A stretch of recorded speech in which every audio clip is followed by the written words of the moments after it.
وَلَقَدْ يَسَّرْنَا الْقُرْآنَ لِلذِّكْرِ فَهَلْ مِن مُّدَّكِرٍ. என்ன அடுத்தது? தர்மீஹிம் பிஹிஜாரத்தின் மின் சிஜ்ஜில். அடுத்தது என்ன? தர்மீஹிம் பிஹிஜாரத்தின் மின் சிஜ்ஜில். ரைட்? இந்த சொற்களை பார்ப்போம். தர்மி, ரைட், எங்களுக்கு தெரியும். ரமா ஒமா ரமைத்த, இது ரமைத்த வலாக்கின்னல்லாஹ ரமா சொல்லி அல்லா தாலா சொல்றானே, நீங்க எரிஞ்ச நேரத்தில் அது நீங்க எரிய இல்லை, அது அல்லா தாலா தான் எரிஞ்சான்னு சொல்லி. அப்ப ரமான்னு சொன்னா என்ன? எரிகிறது. ரமான்னு சொன்னா எரிகிறது. ரைட்? ரமத்துன்னு சொன்னா எரிந்தன. பறவைகள் எப்படி என்ன செஞ்சனும்? எரிந்தன. இங்க அல்லா தாலா பாவிக்கிற சொல்ல என்ன? தர்மி. தர்மிங்கிறது நிகழ்காலம். ரமத்துனா இறந்த காலம். தர்மீன்னு சொன்னா நிகழ்காலம். இதுக்கு உலமாக்கள் சொல்றாங்க, தர்மீன்னு சொல்ற நிகழ்காலத்தை இப்படி பாவிக்கிறது தொடர்ந்து வீசுறது. ஏன்னா தொடர்ந்து வீசிச்சுது. ரைட்? இந்த அல்லா தாலா தர்மீன்னு சொல்ல அல்லா தாலா பாவிச்சுக்கிறான். ஒரு குருவி செட் கல்லை போட்டுட்டு போவோம், அடுத்து இன்னொரு பெஜ் வரும், இன்னொரு பெஜ் வரும். மேல இருந்த கல் மலை மாதிரி ஒன்றுக்கு பின்னால ஒன்றால பொழிந்து கொண்டே இருக்கும். அதான் என்ன இங்கன தர்மி. ரமத்தில தர்மி. ரைட்? தர்மீஹிம், அவர்கள் மேலால அது என்ன செஞ்சது? கற்களை எரிஞ்சன. அப்ப அடுத்தது ரமாங்கிறது ஃபோர்ஸா எரியறதுக்கு தான் ரமா தர்மிங்கிற சொல் பாவிக்கிற. அப்போ பறவைகள் மேல இருந்து ஃபோர்ஸ்ஃபுல்லி, ரைட், அப்போ ரொம்ப ஒசரத்துல இருந்து ஃபோர்ஸ்ஃபுல் எரிஞ்சா புவியீர்ப்போட சேர்ந்து அது எப்படி வரும்? ஒரு புல்லட் மாதிரி வரும். ஏன்னா ரைட்? அப்ப அதுல இந்த சம்பவத்தை விளங்கப்படுத்துறவங்க அறிஞர்கள் சொல்றாங்க, அந்த கல் தலையால பொத்துக்கொண்டு பின்வழியால வெளியில வந்துட்டு, அப்ப தெரியும் ஒரு புல்லட் தலைக்குள்ள இறங்கி பின்னால வந்துச்சுன்னு சொன்னா உள்ளுக்கு எல்லாத்தையுமே எடுத்துக்கிட்டு வந்துடும். ரைட்? அப்ப அப்படியான ஒரு ஒரு ஒரு ஒரு கல் தான் அதுல போடப்பட்டுச்சு. இருந்தாலும் பிஹிஜாரத்தின் மின் சிஜ்ஜில். ஹிஜாரன்னு சொன்னா, ஹிஜர்னு சொன்னா கல், ஹிஜாரன்னு சொன்னா கற்கள். ஹிஜாரத்தின் மின் சிஜில். ரைட்? அப்ப இந்த சிஜில்ங்கிறது என்னங்கிறத இமாம்கள் விளக்குறாங்க. ரைட்? அப்ப சிஜிலுங்கிறதுக்கு ஒரிஜினல் சில இமாம்களோட கருத்துப்படி சிஜிலுக்கு ஒரிஜினல் வேர்டு சங்கே கில். ஏன்னா பாரசீக மொழியிலிருந்து வந்த ஒரு சொல் அது, சங்கே கில், சுட்ட கல்.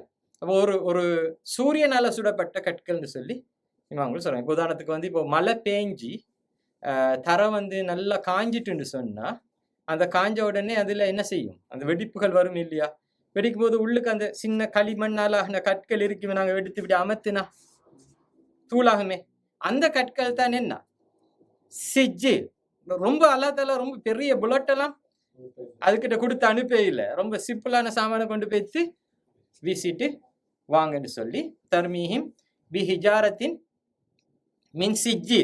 ரைட்? அந்த சுடப்பட்ட சிறிய கற்களை அங்கிருந்து அது புல்லட் மாதிரி எரிஞ்சிரு, அது அவங்களோட தலையை பொத்து கொண்டு வந்துச்சு. இன்னும் சில உலமாக்கள் சொல்றாங்க சிஜ்ஜிலுங்கிறது சிஜ்ஜின் சொல்லில இருந்து வருவதுன்னு சொல்லி.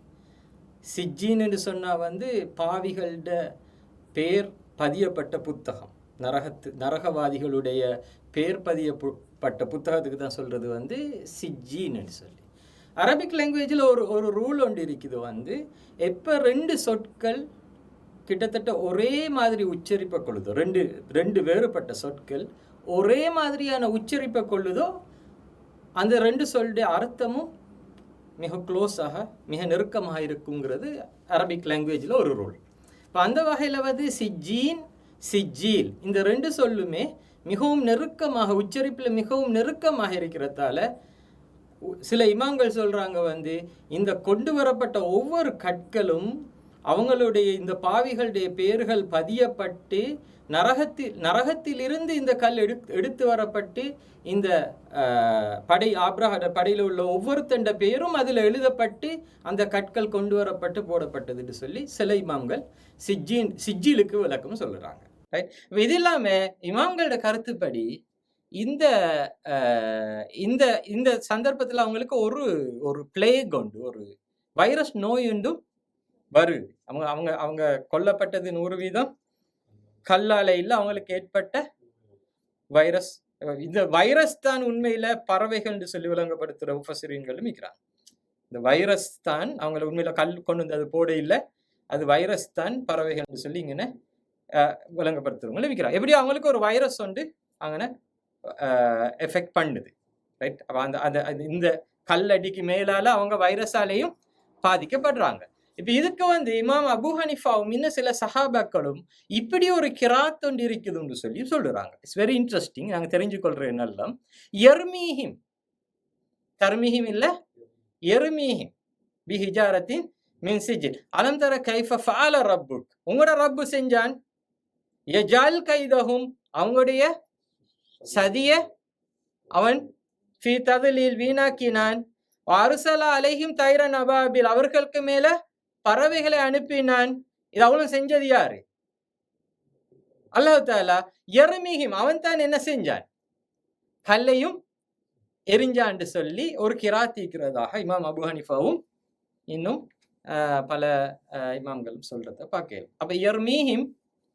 அப்ப யர்மீஹிம்னு சொல்லி வந்தா அடுத்த கொஸ்டின் என்னன்னு சொன்னா, அந்த சந்தர்ப்பத்துல பறவைகள் என்ன செஞ்சு கொண்டிருச்சு? பறவை வந்துட்டு சொல்லிட்டானே, அரசலாலையும் தைரபாபில். அப்ப இமாம்கள் விளங்கப்படுத்துறாங்க எப்படின்னு சொன்னா, சோ பியூட்டிஃபுல். அதாவது வைரஸ் வந்து இப்ப இவங்க சாகுறதுக்கு அந்த ஈக்கிறாங்க. இப்ப பறவைகள் இவங்களை திங்கிறதுக்கு ரெடியா ஈக்குது. வந்துக்கிற கழுகுகள் வந்து அவங்களை திங்கிறதுக்கு ரெடியா இருக்குது. அந்த நேரத்துல வந்து காத்தடிச்சு, அந்த காத்து மூலமாக தரையில உள்ள கல் அப்படி வந்து அவனோட முகத்துல படுது. அப்ப அடிச்சது யாரு? கல் அடிச்சது யாரு? அல்லாஹ். பறவை வந்ததுக்கு என்னத்துக்கு? திங்கிறதுக்கு வந்துச்சு. இந்த சிச்சுவேஷன் எவ்வளவு கிராஃபிக்கல் விளங்குதா? ரைட். அப்ப அந்த மாதிரி ஒரு சம்பவம் நடக்குது என்று சொல்லியும் இந்த இடத்துல ஒரு தஃப்சீர் ஒன்று இருக்கிறத பார்க்கணும். இது எப்படி இந்த அடி வந்து மிக மிக கேவலமான ஒரு நிலைமைக்கு அந்த வந்த டீமை தள்ளுது. ரைட்.